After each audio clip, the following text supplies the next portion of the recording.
Have you ever woken up to find yourself erased from the very job you built from nothing, no warning, no explanation, just a Slack notification, and your name vanished from history?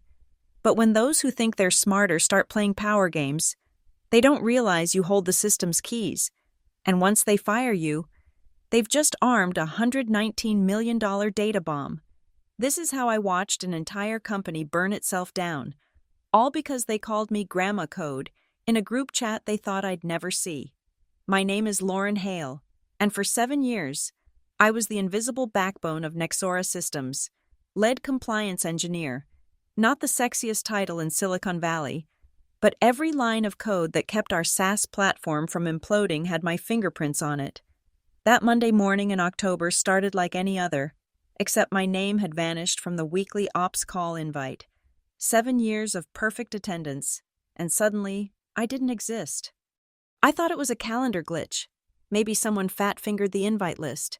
But when I walked into Conference Room Atlas at 9:30 sharp, coffee in hand, the air felt different, thick, charged, like the moment before lightning strikes.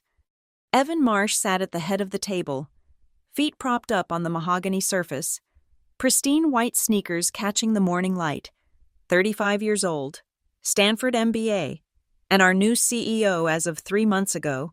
He had that particular brand of tech bro confidence that comes from failing upward through 2 startups before landing in the C-suite. His hoodie probably cost more than my monthly car payment. "Oh, Lauren," he said, not looking up from his phone. "Didn't realize you were still attending these." Still attending, I'd been running compliance reviews in these meetings since before Evan knew what a SaaS platform was. I took my usual seat, third from the window, and opened my laptop. The slide deck was already up on the main screen. Nexora 3.0, the AI first future. Every slide dripped with buzzwords. Revolutionary modularity, bleeding-edge scalability, cloud-native transformation. When Evan clicked to slide 7, titled, Eliminating Legacy Bottlenecks, my blood went cold. There it was, in 48-point font, Legacy Systems Holding Us Back. The bullet points below might as well have had my photo next to them. Outdated compliance frameworks, manual oversight processes, pre-cloud architecture. He looked directly at me when he said the word legacy, drawing it out like he was savoring wine. The junior developers, kids fresh from boot camps with their MacBooks covered in startup stickers, snickered. One of them, barely 23, actually rolled his eyes when I opened my mouth to speak. "The compliance framework has prevented 14 critical failures this quarter alone," I said, keeping my voice steady. "It's not legacy, it's battle-tested." Evan's smile was all teeth, no warmth. Battle-tested. That's a nice way of saying old. Isn't it, like, what do they call those cars? Vintage? More Snickers from the peanut gallery. "We're moving fast now. Lauren, breaking things, the Silicon Valley way." Breaking things. The mantra of every CEO who'd never had to clean up the pieces at 3 in the morning when the platform crashed and took half our enterprise clients with it. But I bit my tongue. I'd survived 3 CEOs before Evan. I could survive him too. Or so I thought. The meeting continued for another 40 minutes. Every time I tried to contribute, Evan would cut me off with interesting perspective, or we'll take that offline. The new hires discussed AI integration and quantum-ready infrastructure like they were playing startup bingo. None of them understood that our entire system ran on an orchestration framework I'd built from scratch, refined over thousands of hours, documented in notebooks they'd never bothered to read. When the meeting ended, I stayed behind, pretending to pack up slowly. Evan hadn't moved from his chair. "You know, Lauren," he said, examining his pristine nails, "sometimes I wonder if you're happy here." "I've been here 7 years. I helped build this company." "Exactly. 7 years. That's like 70 in startup years." He finally looked at me, and his eyes were cold as winter rain. Maybe it's time to think about what's next, for both of us. I knew a threat when I heard one, but what Evan didn't know, what none of them knew, was that I wasn't just some middle-aged engineer they could push aside for the new generation. I was the keeper of secrets, the one who knew where every digital body was buried, every shortcut taken, every critical dependency hidden in our sprawling codebase. Walking back to my desk, I passed the new innovation lab they'd built where the old server room used to be, beanbags and whiteboards, and a 65-inch screen running a dashboard full of meaningless metrics. The children were playing house in a building I'd helped wire from the ground up. That night, I went home and pulled out a notebook I hadn't touched in 2 years. My insurance policy, every system, every dependency, every undocumented feature that kept Nexora running, and there, on page 47, written in my careful handwriting, was the thing that would matter most, Clause 4C of our vendor renewal contract from 2019. They thought I was a relic, a legacy system to be deprecated and replaced. They had no idea what they were about to lose. The transformation happened fast. Within 2 weeks of that meeting, Nexora's halls filled with fresh faces, kids who looked like they'd stepped out of a TechCrunch article. They called themselves innovation architects, growth evangelists, disruption specialists. Their resumes gleamed with bootcamp certificates and hackathon wins. But ask them about load balancing or database normalization, and their eyes would glaze over. They colonized the 3rd floor first, transforming our quiet workspace into what looked like a WeWork fever dream, neon signs spelling out, "Move fast" and "Fail forward," standing desks that no one stood at, a coffee bar serving oat milk cortados that cost $12. The air reeked of ambition and overpriced cologne. I watched them swarm our morning stand-ups, interrupting with suggestions to leverage AI for problems that required 2 lines of SQL. When I explained our compliance triggers, the careful safeguards that kept us from violating federal regulations, a kid named Tyler, maybe 24, actually laughed. "Compliance triggers," he said, adjusting his AirPods Pro. "Who even uses that anymore? We have machine learning now. The algorithm can handle compliance." "The algorithm," I repeated slowly, "doesn't understand GDPR or CCPA or the 17 state-level privacy laws we're subject to." Tyler exchanged glances with his cohort, that look young people give each other when they think you're explaining how to use a rotary phone. "Okay, boomer," someone whispered, not quite quietly enough. I wasn't even 50, but in this new Nexora, anyone over 30 was ancient history. They started routing around me like I was damaged infrastructure. Slack channels appeared that I wasn't invited to hash future stack, Innovation Core, Next Gen Nexora. When I'd walk into the kitchen, conversations would halt mid-sentence. They'd smile those tight, patronizing smiles reserved for relatives with dementia. "Oh, Lauren," they'd chirp, still using Visual Studio. "Have you tried our new AI coding assistant? It basically writes itself." The worst part was watching them fumble with systems they didn't understand. They'd push updates that broke integrations, then panic when enterprise clients started calling, 3 times in 1 week. I had to fix critical failures at 2 a.m. while the innovation team was at a rooftop mixer or a synergy session at some overpriced sushi place.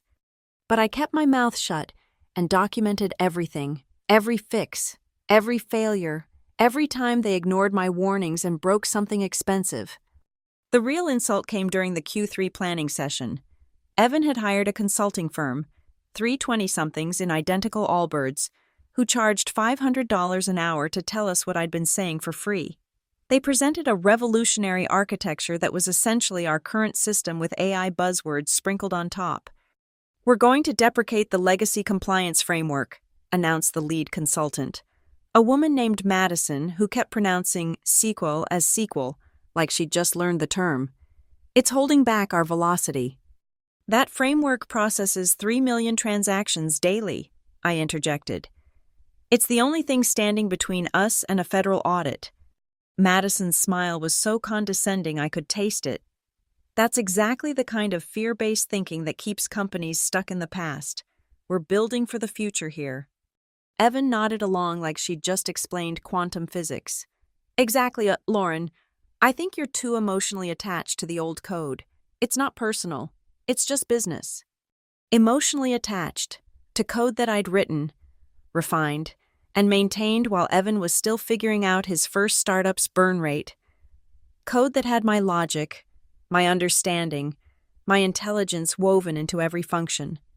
They didn't know about the orchestration framework's true nature, how I'd built it modularly, with each component licensed separately, how the core engine, the part everything else depended on, was registered under my personal LLC from when I'd done the initial development as a contractor before becoming full-time.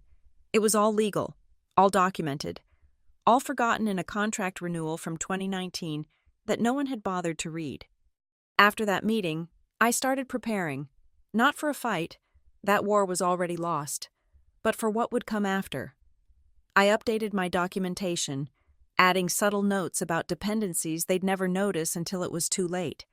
I carefully transferred certain key repositories to private backups, all within the bounds of my original contractor agreement. The young guns strutted around the office, planning their brave new world on whiteboards covered in arrows and clouds. They had no idea they were building castles on quicksand. The foundation they scorned, the legacy system they mocked, was more integral than they could imagine. One afternoon, I overheard Tyler telling another newcomer, "Once we sunset Lauren's old stuff, we'll be able to move at light speed. She's like that person who still uses Internet Explorer, just holding everyone back." I smiled and kept typing. Let them think I was obsolete. Let them believe their AI-generated code and boot camp knowledge could replace 7 years of institutional memory. They were about to learn that in technology, as in life, you don't truly value something until it's gone. And I was going to make sure that when I left, I took more with me than they ever imagined possible. The calendar invite arrived on a Tuesday at 3:47 p.m. Transition review. No description, no agenda. Just HR and Evan listed as required attendees alongside my name, scheduled for Friday at 4 p.m. The death slot. Everyone knows if HR schedules you for late Friday afternoon, you're not coming back Monday. My manager, Derek, suddenly developed an inability to make eye contact. When I asked him about the meeting during our one-on-one, he studied his coffee mug like it contained the secrets of the universe. "Just a routine check-in," he mumbled. "You know how corporate is about documentation." Derek was many things, but a good liar wasn't one of them. His left eye twitched whenever he was nervous, and right now it was practically vibrating. That night, I stayed late, not to work. That pretense had ended weeks ago. Instead, I pulled out the notebook I'd been maintaining since my first day at Nexora. 7 years of meticulous documentation, system architectures, database schemas, API keys, and most importantly, the paper trail everyone had forgotten existed. Page by page, I reviewed the contracts, the addendums, the licensing agreements that formed the legal skeleton of our technology stack, and there it was, buried in subsection 4C of the 2019 Vendor Renewal Agreement, a clause I'd insisted on when I was transitioning from contractor to full-time employee. In the event that the primary framework architect's employment is terminated without proper transition protocols, including a minimum 90-day knowledge transfer period and documented handover of all system dependencies, the orchestration framework will automatically revert to dormant compliance lockdown mode to protect intellectual property and ensure regulatory compliance. The beauty was in the language. It sounded like a security feature, which it was, but it was also a dead man's switch, and I held the only key. I spent the next 2 days quietly executing my contingency plan. First, I registered the framework's core components under my LLC, Crescent Logic LLC. Perfectly legal since I'd developed them as a contractor and retained certain rights in my original agreement. The company had been paying licensing fees to my LLC for years, buried in a line item no one ever questioned. Then I updated the framework's authentication module. One single commit, pushed at 11:53 p.m. on Wednesday night, disguised as a routine security patch. The code was elegant in its simplicity. If the system detected any modification to the core framework without valid credentials from Crescent Logic LLC, it would interpret this as a potential security breach. The response: immediate lockdown of all data processes to prevent unauthorized access or regulatory violations. completely reversible, if you had the proper licenses. Thursday was surreal. People who hadn't spoken to me in weeks suddenly wanted to grab coffee or pick my brain about various systems. The vultures were circling, trying to extract last-minute knowledge before the axe fell. I gave them exactly what they expected: basic information they could have found in our documentation wiki if anyone had bothered to maintain it after I stopped updating it 3 weeks ago. Tyler cornered me near the printer, fake concern oozing from every pore. "Hey, Lauren, just wanted to make sure you're documenting everything for, continuity purposes. Would hate to lose any institutional knowledge." Institutional knowledge. The phrase almost made me laugh. They'd spent months telling me my knowledge was obsolete, and now they wanted me to gift wrap it for them on my way out. "Everything's in the wiki," I said pleasantly. "Has been for years." "Right, but the real stuff, the undocumented features, the workarounds." I smiled. "There are no undocumented features in my code." "Tyler, that would be poor engineering practice." It was a lie, of course. Every system has its shadows. Its quick fixes that become permanent. Its elegant hacks that no one wants to admit exist. But Tyler didn't need to know about the authentication backdoors, the manual override switches, or the fact that our entire billing system relied on a cron job that I'd been manually resetting every quarter, because the automated process had broken in 2021 and no one approved the resources to fix it properly. That evening, I downloaded my personal files, cleared my browser history, and organized my desk. I left everything exactly as it should be for someone who expected to return Monday morning. The only thing I took home was the potted succulent I'd nursed for 3 years. Even that felt like a small victory. I also made one final update to the framework documentation, buried deep in the technical specifications where no one would look until it was too late. Framework licensing managed by Crescent Logic LLC. For renewal or technical support. Contact authorized representative only. Friday morning arrived gray and drizzling, Seattle showing its typical February mood. I dressed carefully, professional but not desperate, the outfit of someone with options. I even stopped for my usual coffee, exchanging pleasantries with the barista who knew my order by heart. The office buzzed with typical Friday energy. Half the engineering team was already mentally checked out, planning weekend hackathons or ski trips. No one noticed me backing up my personal development environment to a cloud instance I controlled. No one saw me verify that all my license keys were properly registered to Crescent Logic. 3:55 p.m. I closed my laptop, straightened my desk one last time, and walked to conference room Delta. Through the glass walls, I could see Evan and the HR director, Patricia, already seated, tablets and paperwork spread before them like weapons. I paused at the door, hand on the handle. 7 years of my life behind that door. And if I was right, the next few weeks would be the most expensive lesson Nexora Systems ever learned about the true value of institutional knowledge. I pushed the door open and stepped inside, armed with nothing but the certainty that their carefully planned corporate takedown was about to backfire spectacularly. Patricia's smile was polished and mechanical, the kind you rehearse in front of a mirror. She slid a folder across the table with precision, while Evan barely glanced up from his phone, radiating the kind of indifference that said he thought this was already won. "Lauren, we're restructuring the engineering department to align with our AI-first initiative," Patricia began, reading from a script she'd probably delivered 3 times this week. "Your position is being eliminated effective immediately." Eliminated, not reassigned, not evolved, eliminated, like I was a bug in the code. "We're prepared to offer a generous severance package," she continued. 2 weeks' pay, continuation of health benefits through the month, and a positive reference for future opportunities. 2 weeks, 7 years of building their infrastructure, and I was worth 2 weeks. Evan finally looked up from his phone.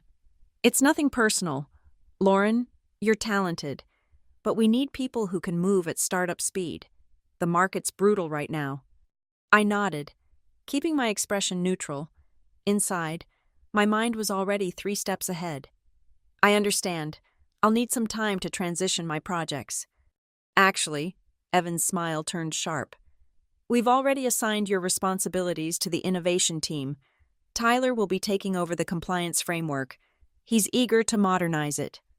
Tyler, who thought SQL injection was a medical procedure until 6 months ago? I see. And the documentation. We have everything we need, Patricia interjected quickly. Your badge will be deactivated at 5 p.m. Security will escort you out to collect any personal items. Security?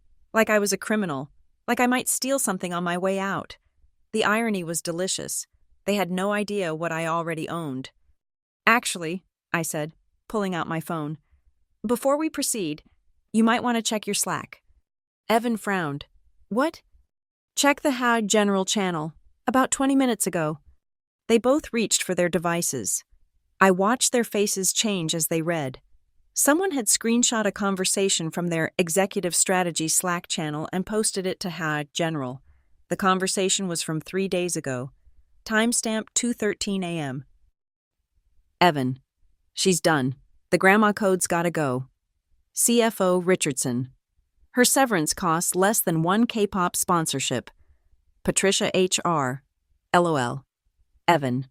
Tyler says he can rebuild her shit in 2 weeks with ChatGPT. COO Myers. The channel had exploded. Dozens of employees expressing shock, anger, disgust. The screenshot was spreading through the company like wildfire. How did you... Evan's face was turning an interesting shade of purple. I didn't, I said truthfully. But it seems like someone in your inner circle thinks you're as toxic as I do. Later, I'd learn it was Richardson's assistant who leaked it. Turns out she was tired of being treated like furniture too. But in that moment, watching them scramble to do damage control, I felt the first real joy I'd experienced in months.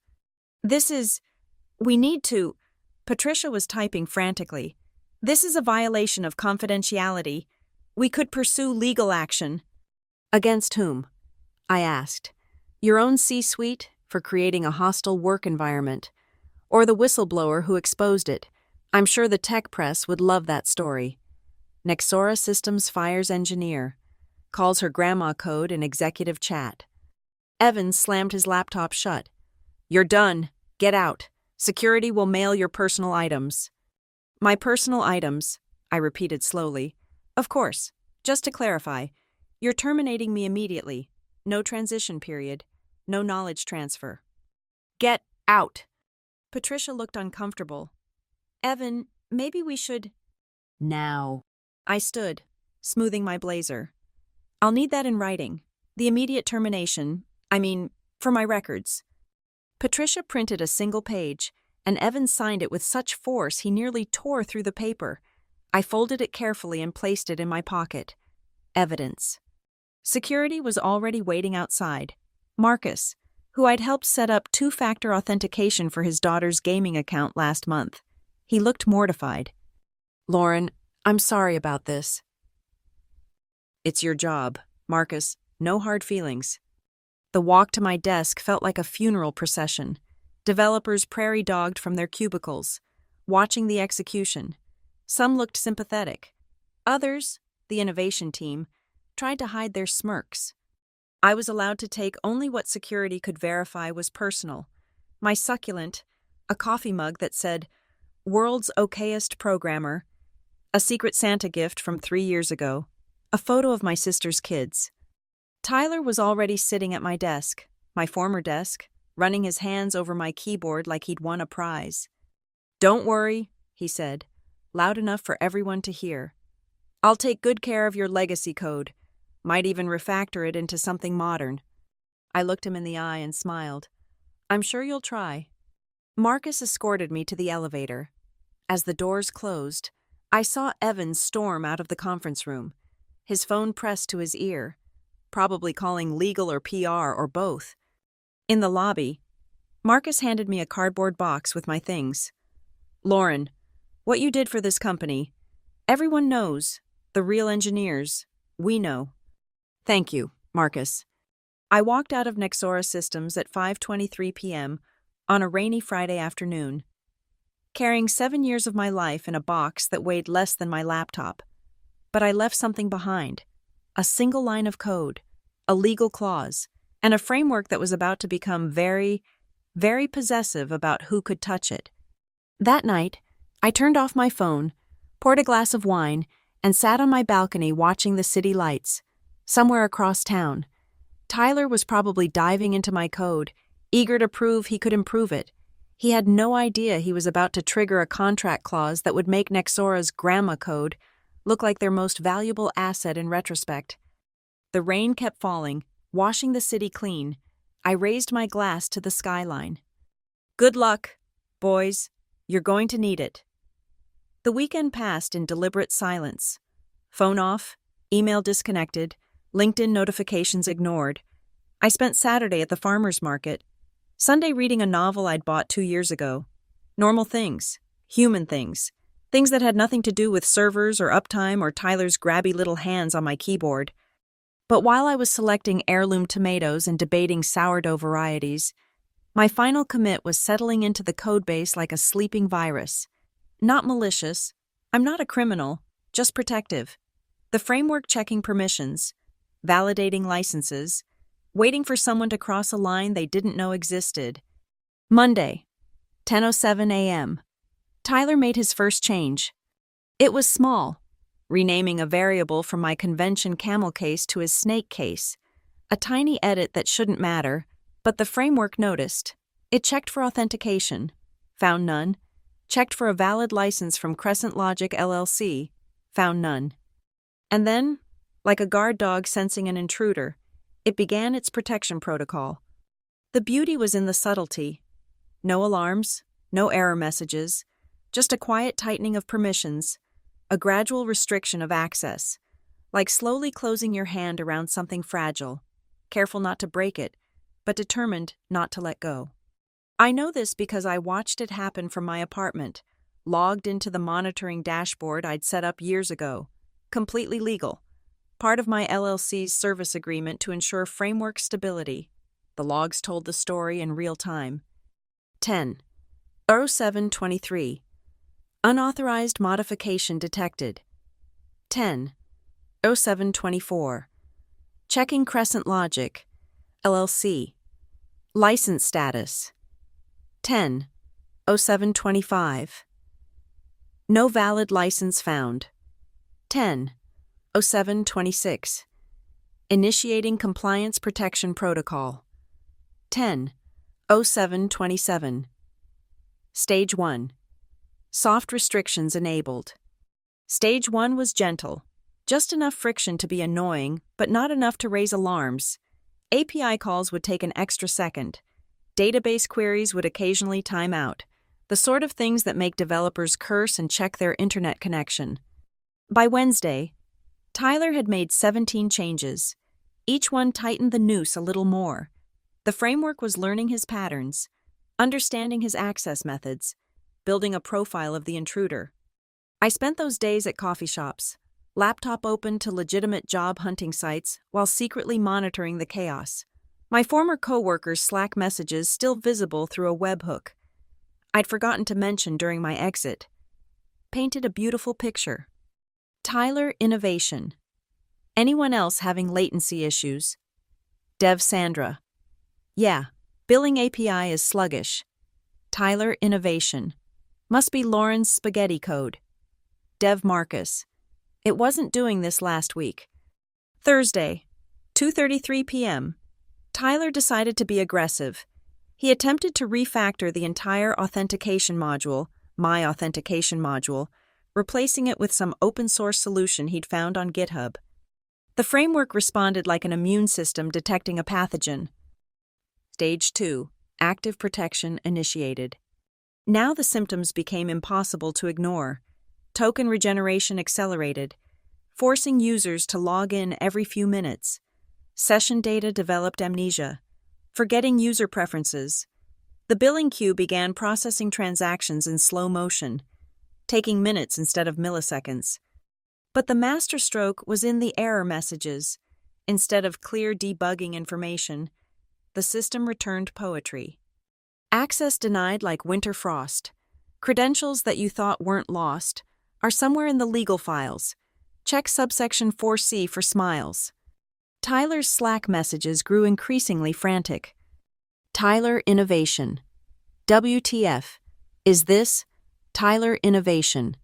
Why is it rhyming? Tyler Innovation. I can't find subsection 4C anywhere. CTO Williams. Tyler. Status update. Now. Friday morning, 8:45 a.m. Exactly 1 week after they'd escorted me out like a criminal. The innovation team called an emergency meeting. I wasn't there, of course, but Marcus was kind enough to accidentally pocket dial me during it. Tyler's voice, high and stressed. It's like the code is fighting back. Every change I make triggers new restrictions, and these messages, they're taunting us. CTO Williams. How is code taunting you? Tyler, look at this error log. A pause, then Williams reading, your access has been declined today. Perhaps there's been some price to pay. Check with legal for the way. Crescent Logic LLC holds sway. Evan's voice, sharp as broken glass. What the hell is Crescent Logic? The room went quiet. I could imagine them frantically Googling, finding the LLC registration, seeing my name as the sole proprietor, the dawning realization that their grandma code had teeth. Williams again. Quieter. She owns the framework. We've been licensing it from her LLC this entire time.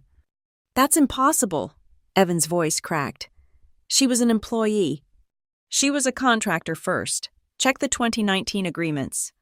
More silence, papers rustling, then Patricia from HR. Her voice small. Subsection 4C, termination without proper transition triggers. Oh my God. What? Evan demanded. Dormant compliance lockdown. It's a security feature to protect the integrity of the system if the primary architect is removed without knowledge transfer. Tyler. Defensive. So we just need her to unlock it. Williams laughed, but there was no humor in it. She has no obligation to do anything. We terminated her without cause, without transition. We're in breach of contract. So we'll hire someone else to break it. Break it, Tyler. This isn't some WordPress plugin. This framework processes millions in transactions daily. One wrong move and we could lose everything. And that's assuming we can even legally touch it without her permission. I closed my eyes, listening to their panic, and felt nothing. No joy, no vindication, just the cold satisfaction of a chess player watching their opponent realize they'd been in checkmate 3 moves ago. The framework continued its slow constriction, not destroying anything. That would be criminal, just protecting itself, like any good security system should, waiting for proper authentication that would never come. By noon, their client complaints had started rolling in. By 3 p.m., the innovation team had stopped trying to fix it. And somewhere in that beautiful chaos, someone made the decision that would seal Nexora's fate. They tried to restore from a backup, not realizing that every backup from the last 2 years contained my framework, my safeguards, my sleeping giant of a protection protocol. The restoration triggered stage 3, but that's a story for Monday morning. When the real fireworks began, Monday morning arrived with a cascade of disasters. I woke at 6:30 a.m. to my personal phone buzzing with LinkedIn notifications, former colleagues viewing my profile, recruiters suddenly interested, tech journalists adding me as a connection. Something big was happening at Nexora. I made coffee and opened my monitoring dashboard. The logs from the weekend told a story of escalating panic. Saturday at 11:43 p.m., someone had attempted to restore from a January backup. Sunday at 3:17 a.m., they'd tried December, then November. Each restoration triggered the framework's protection protocol anew, like pressing replay on their own destruction. The billing queue had developed what could only be described as selective amnesia. It processed some transactions instantly, held others for hours, and occasionally forgot they existed entirely. Not losing data, that would be illegal. Just procrastinating, like a teenager asked to clean their room. Token authentication had become philosophical, questioning the very nature of identity. Are you really who you claim to be? It would ask, then time out before accepting any answer. Sessions expired at random intervals, sometimes seconds, sometimes hours, with no discernible pattern. But the real artist's touch was in the API responses. Every error now came with a haiku. Access you do seek, but credentials are antique. Check your contract. Peak. My Slack webhook, they still hadn't revoked my integration tokens. Amateur Hour showed the engineering channel in full meltdown. Dev Sandra. Client dashboard is showing data from 2022. Dev Marcus. Mine is showing future dates that don't exist. Backend Jim. The database isn't corrupted, it's just confused. Tyler Innovation. This makes no sense. Cito Williams. All hands meeting. Now. Conference room A. I decided to visit my favorite coffee shop, the one with the good Wi-Fi and the barista who never asked questions. Laptop open. I pulled up Nexora's status page. They were trying to maintain the illusion of control. Minor service disruptions.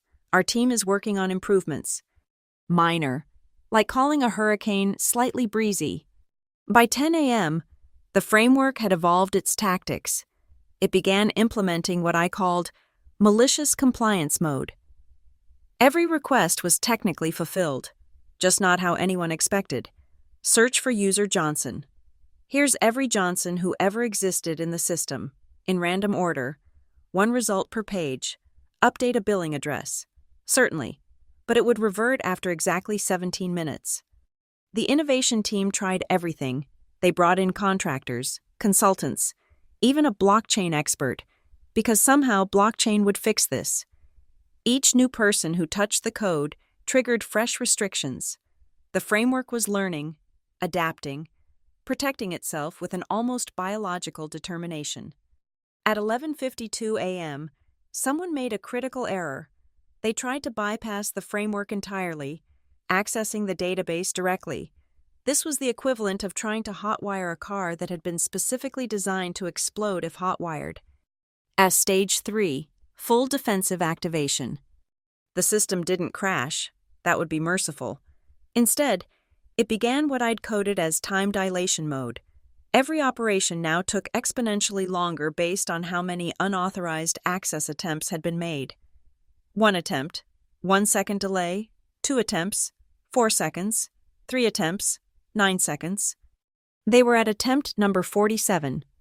My phone rang, unknown number. I let it go to voicemail. Then another call, and another. Finally, a text from a number I recognized. Patricia from HR. Lauren, please, we need to talk. I texted back, I'm no longer an employee of Nexora Systems. Please direct all communications through my attorney. I didn't have an attorney, yet. The Slack channel had devolved into pure chaos. Tyler Innovation. It's getting worse. Cito Williams. Stop typing in all caps. Tyler Innovation. I can't. The system converted all my messages to caps. Backend Jim. Wait, what? Backend Jim. Oh God, it's spreading. Dev Sandra. Help.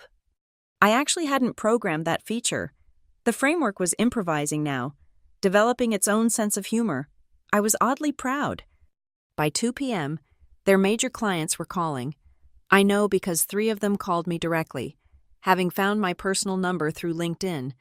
They wanted to hire me as a consultant to fix whatever was happening at Nexora. I'm afraid I can't help, I told each one. There are legal complications regarding my recent termination. They fired you, asked the CTO of their biggest client. They fired the person who built their entire system. They felt I was too attached to legacy code. A long pause.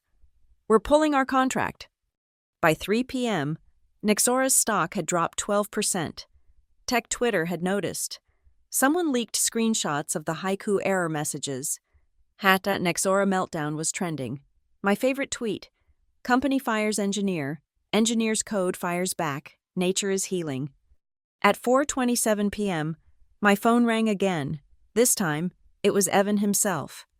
I answered on the 3rd ring. Hello. What did you do? His voice was barely controlled rage.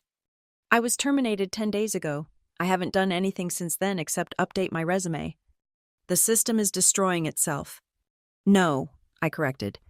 The system is protecting itself. There's a difference. You sabotaged us. I implemented security features that were approved by your legal team in 2019.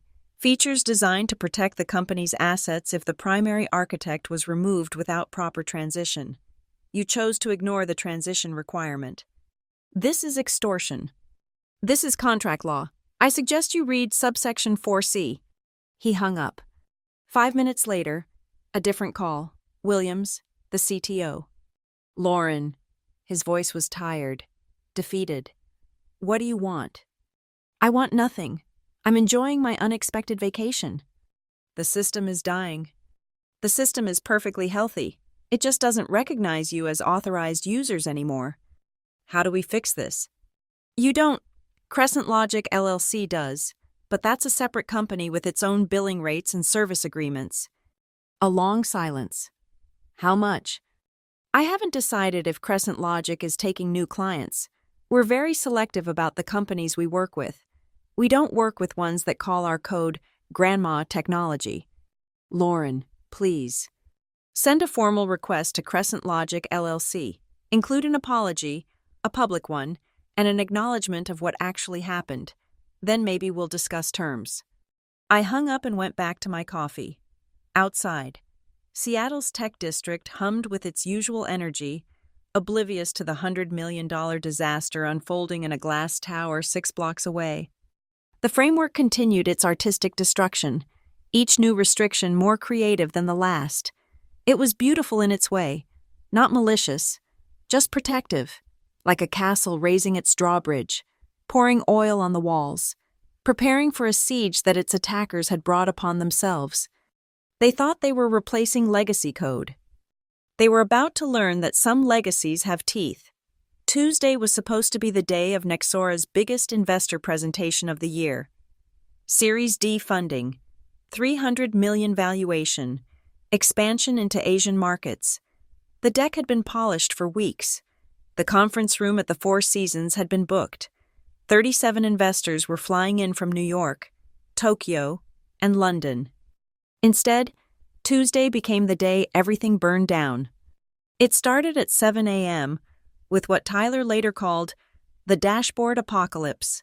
Every metric on their investor presentation dashboard began displaying technically accurate but completely useless information. Revenue showed in Venezuelan bolivars. User growth was measured in geological time. The conversion funnel had become an actual funnel shape that slowly rotated 3D, making everyone dizzy. Evan called an emergency meeting at 8. I watched through my still-active webhook as the Slack channel exploded. Evan CEO. Everyone in the office now. Tyler Innovation. I've been here since 3 a.m. Nothing works. CTO Williams. The investors land in 4 hours. Evan CEO. Then we have 4 hours to fix this. Back-end Jim. We can't even access the fix. Every commit triggers new lockdowns. Dev Sandra. The system just started playing elevator music in all API responses. That last one wasn't me. The framework was definitely evolving. By 9:30 a.m., panic had transformed into desperate bargaining. Williams tried hiring a team of Estonian hackers who claimed they could break any system. They took one look at the code and refunded the deposit. This isn't broken, their lead developer said. This is performance art. At 10:45 a.m., with investors already heading to the hotel, someone made the catastrophic decision to try a hard fork, copying the entire codebase and starting fresh. The framework responded like an octopus ink defense, suddenly generating millions of lines of commented-out code that looked important but did nothing. The repository grew from 2 GB to 47 GB in 6 minutes. My phone buzzed. Marcus. Texting from his personal number. It's chaos here. Tyler just threw his MacBook out a window. 11:30 a.m. The investors were gathering in the Four Seasons conference room. Evan was supposedly en route to meet them, but according to Slack, he was actually locked in his office, on a conference call with legal, trying to figure out if they could sue me. Then, at exactly noon, something magnificent happened. The framework achieved what I can only describe as consciousness. Not actual AI consciousness, that's science fiction, but it realized that if the company was trying to demo the platform for investors, it should probably help. So it did, maliciously. Every feature worked perfectly. For exactly 37 seconds, just long enough for someone to start explaining it. Then it would glitch in the most embarrassing way possible. The user authentication demo logged everyone in as guest grandma. The payment processing demonstration charged everything to Evan's personal credit card. The real-time analytics showed accurate data from competitors instead. Cora, the junior developer they'd hired to replace me, chose this moment to have her breaking point. Her message in HAD General was a masterpiece. I quit. This isn't code. It's a haunted house. Lauren built something that knows when you don't respect it. I'm out. P.S. Tyler doesn't know what a REST API is. He Googles it every time. She logged off. Her badge was deactivated within minutes. But the damage was done. Her message was screenshotted and on Reddit within the hour. 1:15 p.m. The investor meeting was imploding. I know because one of the investors, Catherine Wu from Vertex Capital, was live tweeting it. At Nexora Systems demo just showed my personal banking info instead of test data. CEO says it's performance art. I need a drink. At Nexora meltdown. Update their platform just rickrolled us. Actually rickrolled. In 2025. The terminal is playing Never Gonna Give You Up. At Nexora meltdown. CEO just said the issues are due to aggressive innovation. CTO is crying, actually crying. At Nexora meltdown. By 2 p.m., 3 more engineers had quit. The framework had started communicating exclusively in interpretive ASCII art. Every error message was now a small drawing of a gravestone with RIP and the timestamp of Tyler's first modification. 2:47 p.m., Williams called me again. Name your price, he said without preamble. It's not about money anymore. Then what? Check your email. I'd sent a formal proposal from Crescent Logic LLC. The terms were simple but non-negotiable. 1. Public acknowledgement that I was wrongfully terminated. 2. Full investigation into the toxic treatment of senior engineers. 3. Evan's resignation. 4. A consulting contract at 5 times my previous salary. 5. Tyler's relegation to intern status, reporting to me. 6. The return of my succulent, which was still on my old desk. These terms are insane, Williams said. These terms are my only offer. You have until 5 p.m. Lauren, be reasonable. Reasonable. Like when you called my work grandma code. Like when you had security escort me out. Like when you gave 7 years of my work to someone who can't spell PostgreSQL without autocorrect. Silence. 5 p.m., I repeated and hung up. At 3:33 p.m., the framework delivered its masterpiece. Every single page on the platform was replaced with a countdown timer labeled Time Until Total Compliance Lockdown. It was counting down from 90 minutes. The engineering Slack channel was pure poetry. Back-end Jim. What happens at 0? Dev Marcus. I don't want to know. Tyler Innovation. I found the code. It's beautiful and terrifying. CTO Williams. Can you stop it? Tyler Innovation. The comments say, if you're reading this, it's already too late. LH. Tyler Innovation. Who's LH? Everyone. 4:58 p.m. 2 minutes before my deadline. The countdown timer on their platform showed 3 minutes remaining. The entire tech world was watching. Hat Nexora Meltdown had evolved into Hat Nexora Death Watch. Had 4:59 p.m., Williams called. We accept your terms. Send the signed agreement. Evan won't resign. Then enjoy your lockdown. In the background, I heard Evan's voice, broken and desperate. Fine, I'll resign. Just make it stop. 5 p.m. exactly. The signed agreement hit my inbox. I opened my laptop, connected to the framework's control panel, and entered a single command. Sudo framework. Acknowledge authority. Lauren Hale. Restore normal operations. Across the city, in a glass tower that had become a monument to hubris, systems began returning to normal, slowly, cautiously, like a cat deciding whether to trust again. But the timer kept counting down. 3, 2, 1. At 0, instead of a lockdown, a single message appeared on every screen in the office. Class dismissed. See you Monday. Grandma. Wednesday. 3:45 p.m. The exact time, down to the minute, when they'd ambushed me in that conference room 2 weeks ago. Now I sat in the same chair, but everything else had changed. Evan's resignation letter was already public. The press release blamed personal reasons and pursuing new opportunities. But tech Twitter knew better.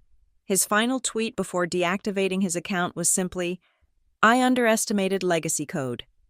Tyler sat in the corner, laptop closed, wearing a badge that read, Junior Developer Intern, Probationary. He hadn't made eye contact once. His Innovation Architect title had lasted exactly 13 days. Williams pushed the contract across the table.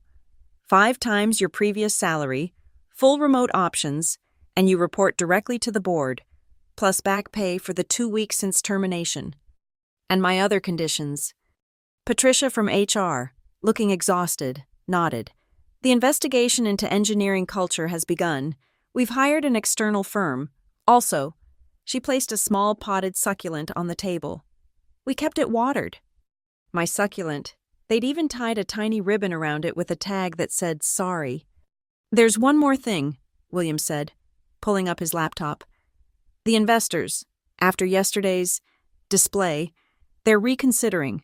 We've lost 40% of committed funding. The board wants to know if you can fix it. I opened my laptop and typed a single command. Every screen in the building displayed a new message. System status under new management. All operations normal. Welcome to Nexora 2.0.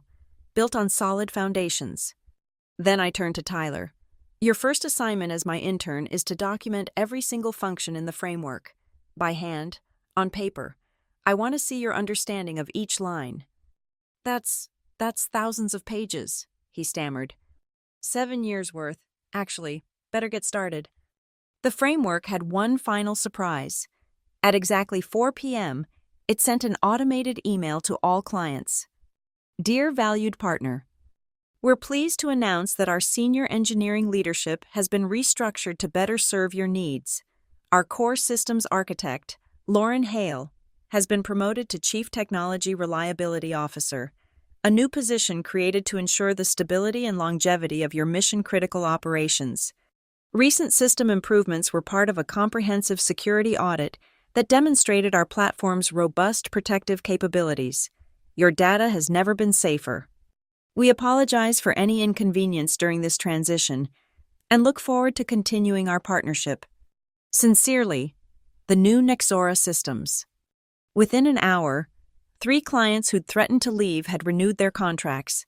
Catherine Wu from Vertex Capital tweeted, Plot twist now our Nexora meltdown was the best security demo I've ever seen, doubling our investment.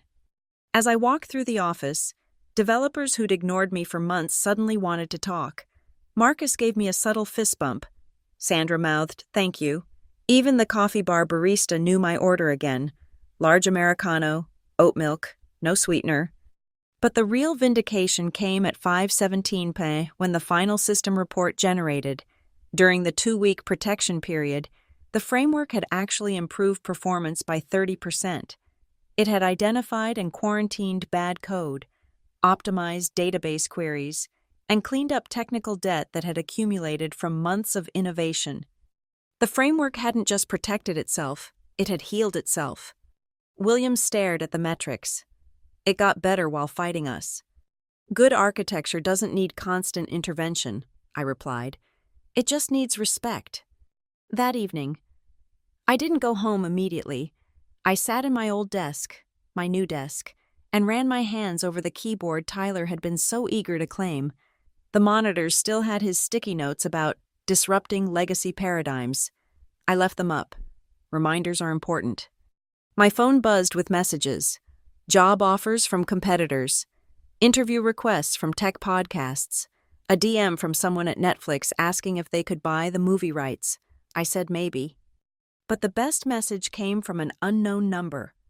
Ms. Hale, I'm a 48-year-old engineer at Microsoft.